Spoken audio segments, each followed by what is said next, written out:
versículo 1.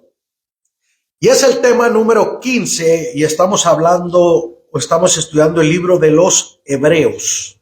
Gloria al Señor. En el capítulo 9, versículo 1, dice la Escritura: con la bendición del Padre, del Hijo y del Espíritu Santo. Ahora bien, aún en el primer pacto tenía ordenanzas de culto y un santuario terrenal.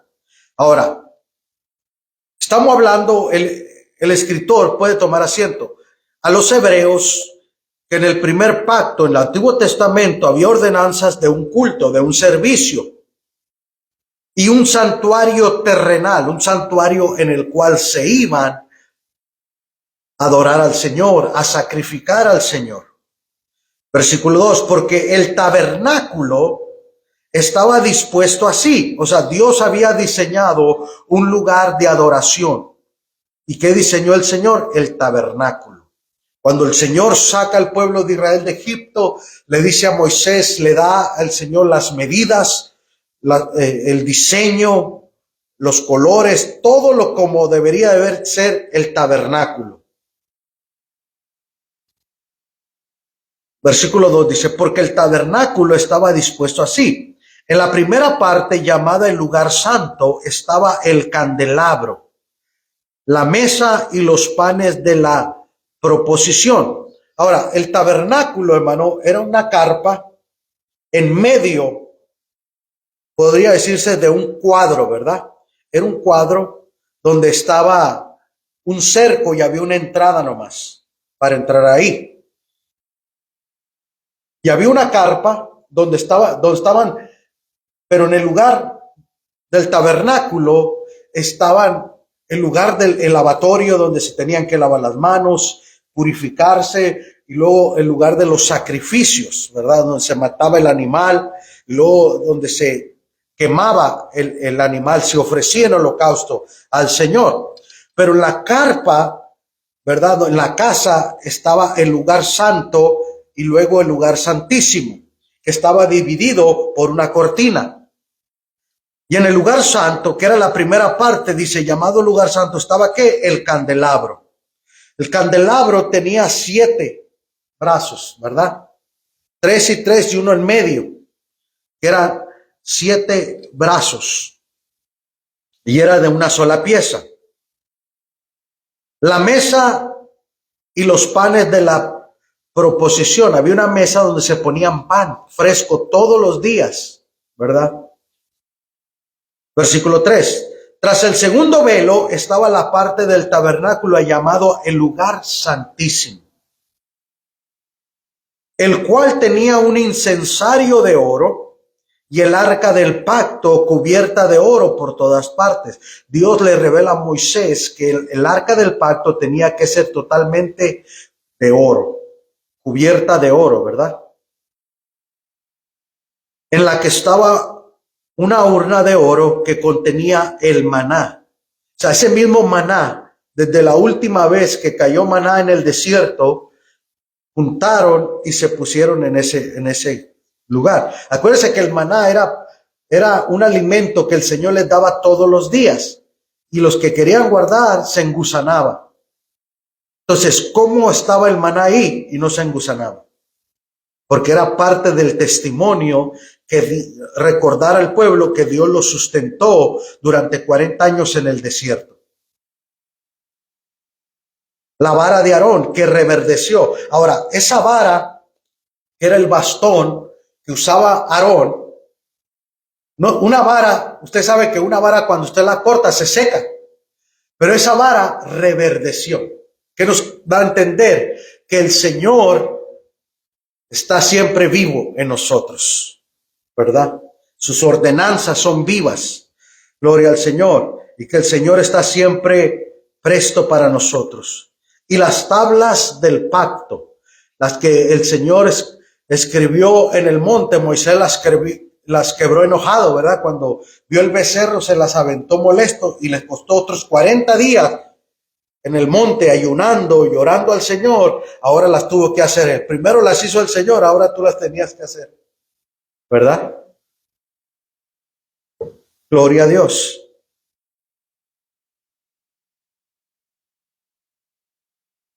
Y sobre ella los querubines de gloria que cubrían el propiciatorio, de las cuales cosas no se puede ahora hablar de ellas. Ahora, la parte superior del arca del pacto estaban dos querubines que se miraban uno al otro. Ahora, el querubín es la posición más alta de los ángeles, por así decirlo. Porque Lucifer, hermano, era un querubín grande y protector. Entonces, Dios le da a Moisés esos querubines que son los que protegen lo que contiene ahí adentro. Pero más que eso, hermano, está hablando de la protección del Señor sobre su pueblo, sobre el remanente, ¿verdad? Entonces, el lugar santo, el lugar santísimo, el incensario de oro, los querubines, gloria al Señor. Versículo 5, y sobre ella los querubines de gloria que cubrían el propiciatorio, de los cuales cosas no se pueden ahora hablar en detalle.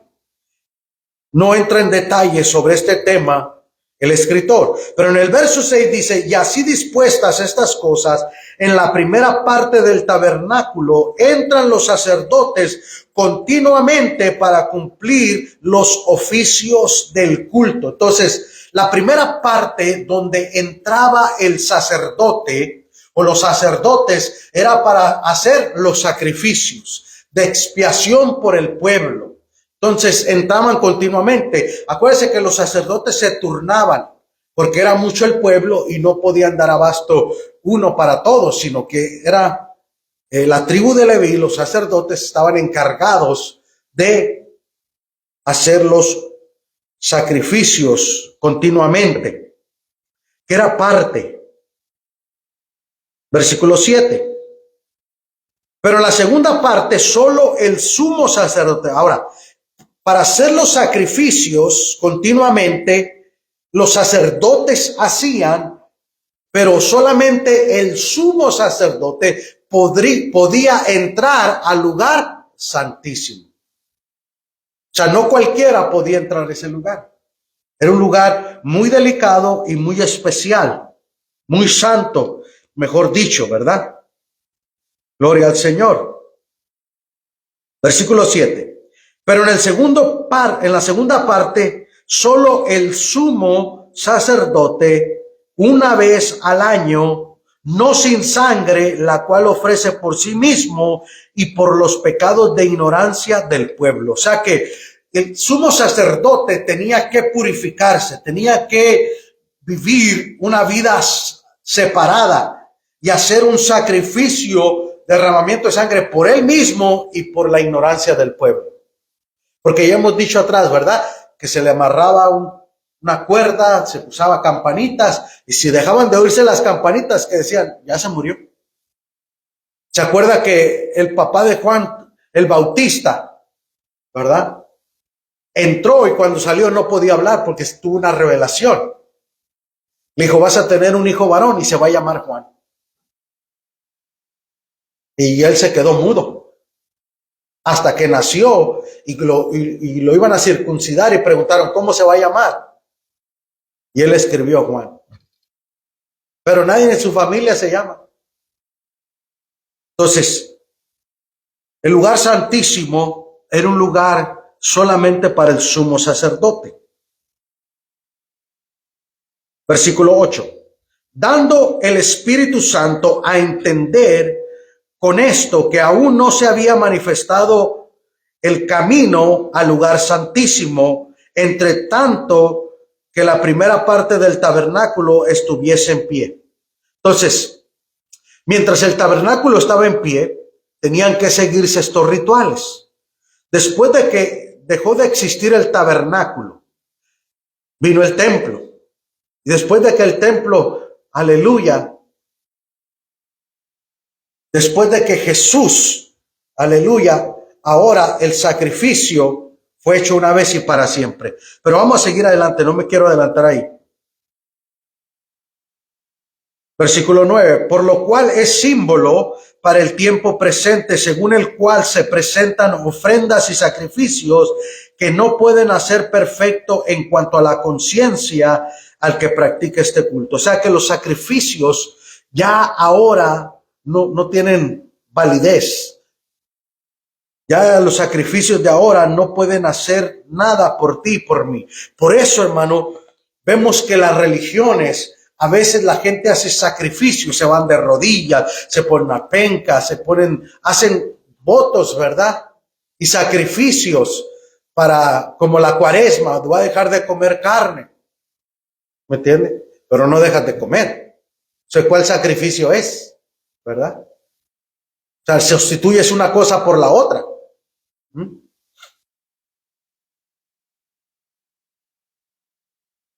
No te estás absteniendo más que cambiando.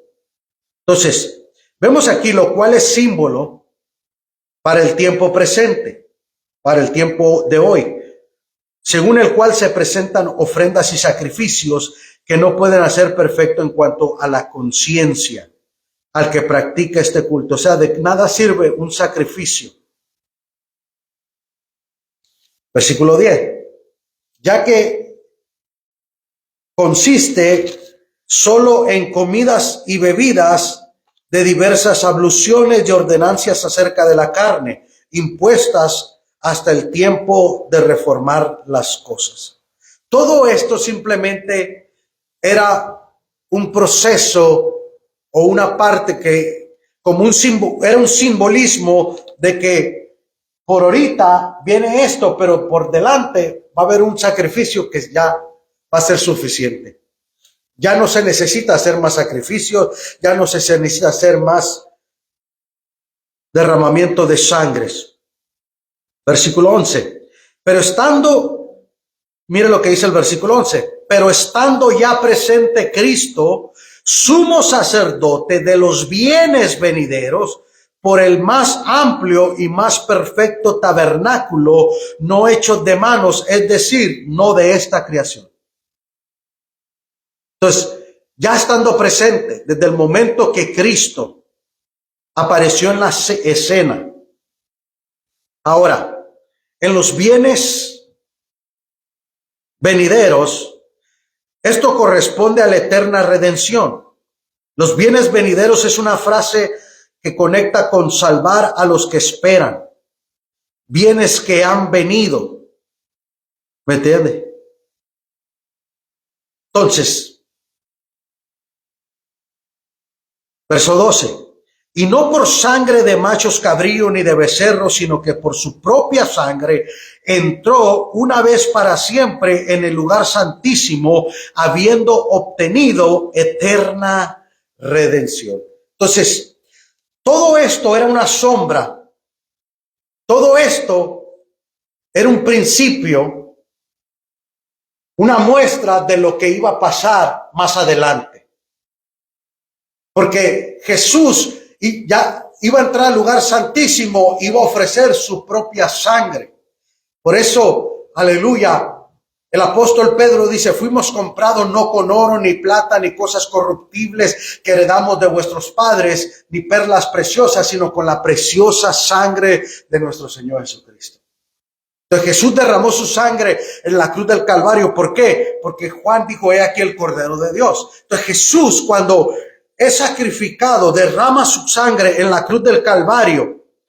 Dice, y no por sangre de machos cabríos ni de becerros, que era lo normal, que era la tradición, que se tenían que traer un sacrificio, sino por su propia sangre. Por eso Jesús dijo, cuando pensaban que los judíos habían matado a Jesús, que los romanos lo habían matado. Jesús dijo, yo pongo mi vida, nadie me la quita, yo tengo el poder de ponerla y de volverla a tomar. Esa autoridad la recibí de mi Padre. Por eso Jesús, cuando estaba en Getsemaní, él sabía que tenía que ir a la cruz. Él sabía que tenía que morir como el cordero inmolado que Isaías profetiza. Dice, como cordero fue llevado al matadero y no abrió su boca delante de sus trasquiladores. Entonces, En Getsemaní él dijo, Padre, pase de mí esta, pero que no se haga mi voluntad. Él sabía que tenía que beber la copa del sufrimiento, la muerte en la cruz del Calvario, donde él iba a derramar su sangre. Una vez y para siempre. Entró una vez, el sumo sacerdote entraba ¿cuántas veces al año? Una vez. Jesús entró una vez y para siempre, habiendo obtenido eterna redención. O sea que Dios nos compró. Él pagó el precio por nosotros. Redención es alguien paga el precio por ti. Jesús pagó el precio por nosotros, que no lo merecíamos, habiendo obtenido eterna salvación. Verso 13.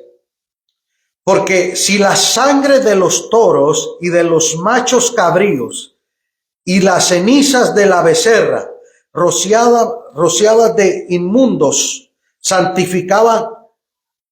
rociaba a los inmundos, santifican para la purificación de la carne, ¿cuánto más? Ahora, imagínense, si los machos cabríos, si los toros, las cenizas de la becerra santificaban, purificaban a los inmundos,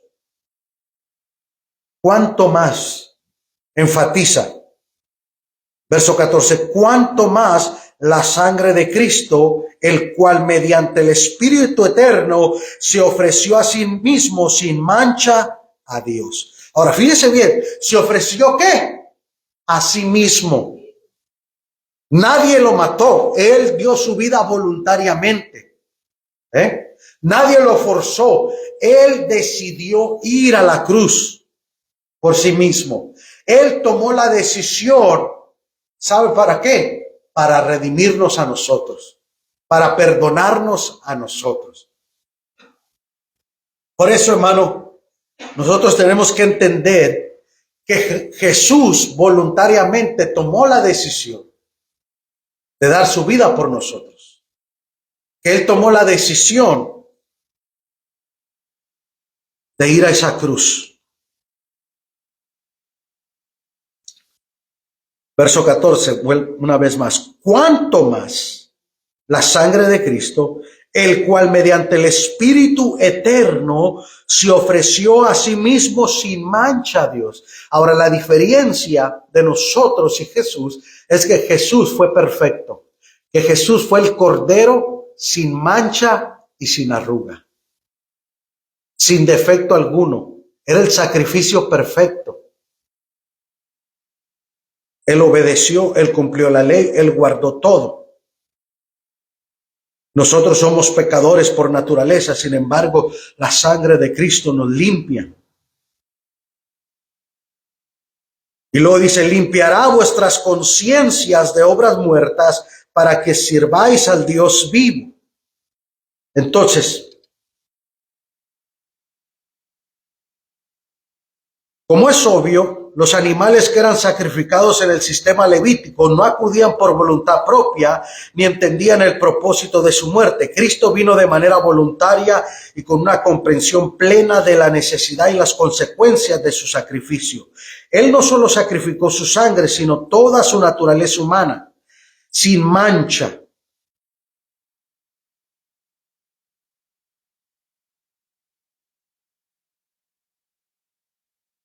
Obras muertas. Estas son obras muertas porque los que para los no regenerados están muertos, no sirven de nada. Para que ahora nosotros sirvamos al Dios vivo. Entonces, limpiará vuestras conciencias de obras muertas para que sirváis al Dios vivo. Entonces, si la gente venía de tan lejos, 3 veces al año venía a Jerusalén, hermano, a hacer un sacrificio al templo o al tabernáculo, ¿verdad? Dice que el Cana venía con su esposa, Ana y Penina, a hacer sacrificios cada año. Entonces, vemos, hermano, que a las fiestas venían a hacer sacrificios. Y cuando ellos hacían el sacrificio, se iban agradecidos, contentos y seguían sirviendo al Señor. ¿Cuánto más nosotros, por el sacrificio perfecto, alabado sea el Señor, una vez y para siempre, para que sirvamos al Dios vivo? Ya no tengo que ir con un becerro, ya no tengo que comprar una vaca, un buey, un carnero, unas palomas, traer 1 kilo de harina para sacrificarlo al Señor, cuando el Señor ya lo hizo. ¿Cuánto más para servir al Señor? Versículo 15. Así que por eso es mediador de un nuevo pacto. O sea, en medio del antiguo y del nuevo pacto, ¿verdad? El que está en el medio, mediador, para que interviniendo muerte para la remisión de las transgresiones que había bajo el primer pacto, los llamados reciban la promesa de la herencia eterna. Ahora, porque sin derramamiento de sangre, sin muerte, no hay remisión de pecados. Entonces Jesús tuvo que morir y derramar su sangre para redimirnos del pecado.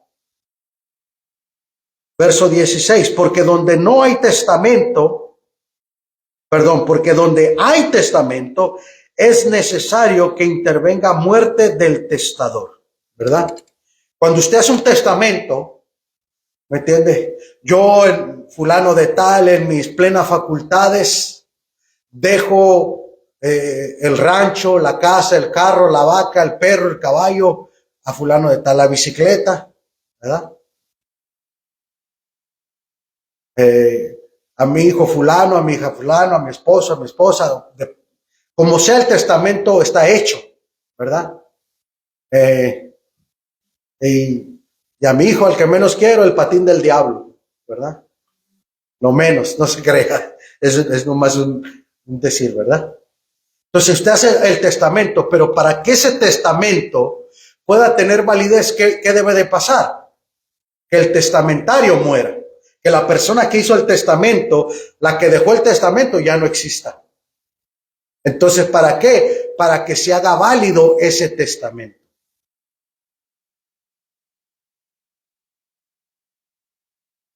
Verso 17. Porque el testamento con la muerte se confirma, pues no es válido entre tanto que el testador vive. O sea, hasta que Jesús no fuera a la cruz, hasta que Jesús no muriera. Por eso cuando Jesús estaba en la cruz, él dijo, la última oración que él hizo dijo, consumado es. O sea, terminé la obra, está hecha la redención. Por eso al hombre que estaba con él, al ladrón, cuando le dijo, Señor, cuando vengas en tu reino, acuérdate de mí. El Señor dijo, hoy estarás conmigo en el paraíso. ¿Me entiendes? Porque en cuanto yo muera y tú mueras, tienes acceso, entrada al paraíso. Entonces, hasta que el testador, porque el testamento con la muerte se confirma, pues no es válido entre tanto que el testador vive. Ahora, cuando usted hace un testamento, ¿me entiende? Y lo tiene ya el abogado ahí guardado, ¿me entiende? Para cuando usted ya no esté. Ahora, en vida, usted puede hacer un testamento. Usted puede decir en vida, yo les doy esto, pum, pum, pum. ¿Me entiende? Esta es su herencia ya. En vida la puede repartir antes de que muera. Esa es una manera. Pero el testamento, ¿me entiende? Hasta que se muere. Y ahí ya no va a estar uno para ver lo que van a hacer, lo que va a pasar ahí. Porque, hermano, se oye tantas cosas de los testamentos, hermano. ¿Me entiende? Que puro problema deja y conflicto, hasta se dejan de hablar y se pierde la amistad, se pierde hasta la hermandad entre los hermanos. ¿Cuántos alaban al Señor? Así que la mayoría de los casos, no en todos los casos, algunos son nobles y aceptan, pero siempre hay un gandalla en la familia, ¿me entiendes? Hay alguien codicioso, avaricioso que se le mete, ¿verdad? Y quiere ser el que quiera más. Pero bueno. Verso 18. De donde ni aun el primer pacto fue instituido sin sangre. Porque habiendo anunciado Moisés todos los mandamientos de la ley, a todo el pueblo tomó la sangre de los becerros, de los machos cabríos con agua, lana escarlata e hisopo, y roció el mismo libro y también a todo el pueblo, diciendo: esta es la sangre del pacto que Dios nos ha mandado. Y además de esto, roció también con la sangre el tabernáculo y todos los vasos del ministerio. Y casi todo es purificado según la ley con sangre, y sin derramamiento de sangre no se hace remisión. O sea, ¿por qué el Antiguo Testamento estableció una ley, una orden de sacrificio? Porque era sombra de lo que iba a venir. Porque cuando Jesús apareció en la escena, se les olvidó, hermano, y no entendieron que Él fue el Cordero. Por eso Juan, cuando lo vio, dijo: he aquí el Cordero de Dios que quita el pecado del mundo.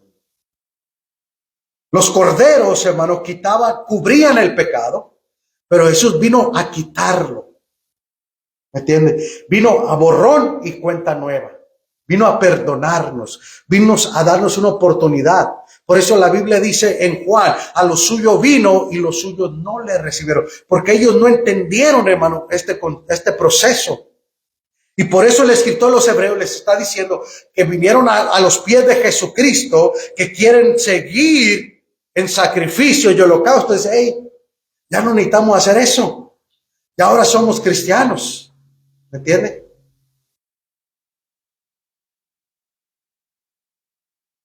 Quieren demostrar. A veces, hermano, pensamos que tenemos que hacer para demostrar que somos. Tú eres lo que tú eres. ¿Cuánto dicen gloria al Señor? Alabado sea el Señor.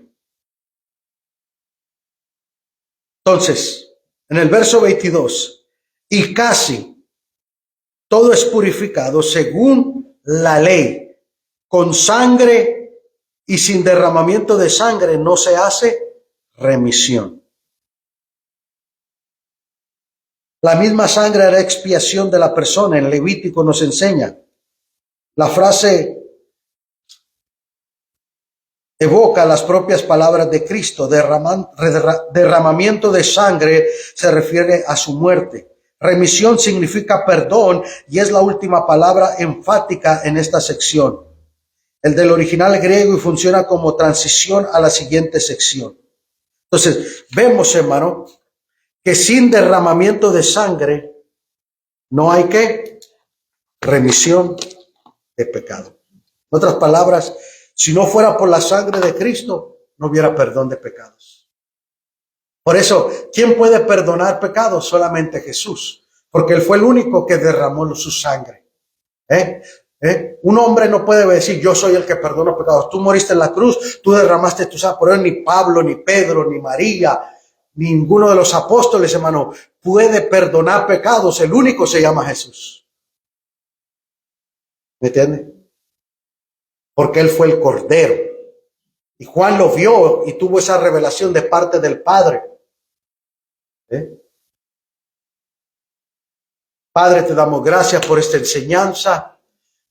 Señor, ayúdanos, Señor, a entender y comprender que ese derramamiento fue hecho una vez y para siempre, Señor. Que tú ya lo hiciste por nosotros en la cruz del Calvario, Señor. Derramaste tu sangre y moriste por nuestros pecados para darnos perdón y redención. En el nombre de Jesús. Amén, Señor.